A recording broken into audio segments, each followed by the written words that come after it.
A África foi palco de uma agressiva política de avanço imperialista durante o século XIX. Inglaterra, França, Bélgica e Alemanha ocuparam diversos territórios no continente.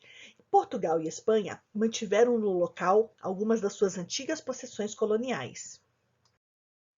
Os governos europeus tiveram sucesso na repressão a movimentos emancipacionistas e no controle da população local, principalmente mantendo os ódios existentes entre etnias inimigas.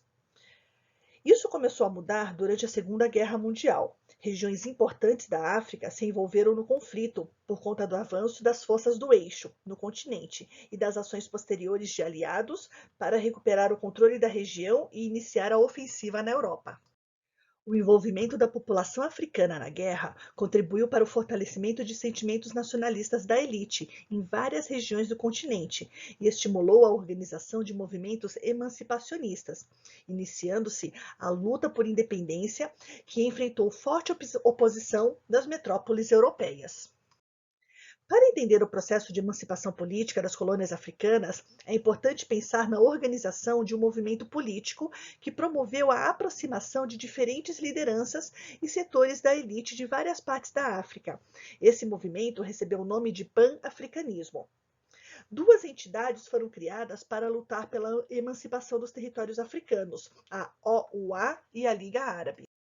A OUA era a Organização da Unidade Africana, fundada para promover a unidade e cooperação internacional entre os países africanos. Já a Liga Árabe, atuando principalmente no norte da África, era a Organização de Estados Muçulmanos Africanos. O noroeste da África, região conhecida como Maghreb, era a colônia francesa. O governo francês tentou incorporar à União Francesa essas colônias africanas, tornando-as extensão do território metropolitano. Os habitantes dessas colônias obtiveram a cidadania francesa e passaram a ser considerados membros da população do Estado francês. Essas mudanças, entretanto, não provocaram transformações significativas no equilíbrio político das colônias. As populações continuaram subordinadas aos representantes enviados pelo governo francês, e as elites locais permaneceram com poucos poderes políticos e administrativos para comandar esses territórios. O resultado foi a crescente pressão contra o governo francês. No Marrocos, a partir de 53, teve início uma série de protestos e ações pela independência, como greves, boicotes aos produtos franceses e mesmo a utilização de estratégias violentas, como o emprego da luta armada. O governo francês viu-se então obrigado a proclamar a independência do Marrocos em 1956. A luta marroquina contribuiu para a independência da Tunísia, território vizinho. O governo francês tentou preservar outras regiões coloniais da África. Em 1958, o general Charles de Gaulle assumiu o governo francês e adotou medidas para ampliar a autonomia política dos territórios coloniais. Todos os territórios aceitaram as mudanças, menos a Guiné. A rejeição da Guiné implicou na independência desse território ainda nesse mesmo ano, de 58. Mesmo com a aprovação das reformas, o governo francês continuou a enfrentar dificuldades. Para evitar o risco de uma guerra civil, os franceses decidiram abrir mão definitivamente de suas colônias no Senegal, Mali, Costa do Marfim, Togo, Níger e Mauritânia. Somente a Argélia continuou mantendo o vínculo colonial. Isso porque na Argélia havia muitos franceses proprietários de terra que não aceitaram a separação da França. Isso gerou uma guerra civil. A guerra civil colocou de um lado franceses e de outro os argelinos, muçulmanos em sua maioria, que criaram a FLN, Frente de Libertação Nacional. A FLN enfrentou a França na Batalha de Argel. Essa batalha envolveu grupos terroristas radicais contra o exército francês. Sequestros, assassinatos e torturas perpetrados por ambos os lados foram elementos que se somaram aos confrontos abertos.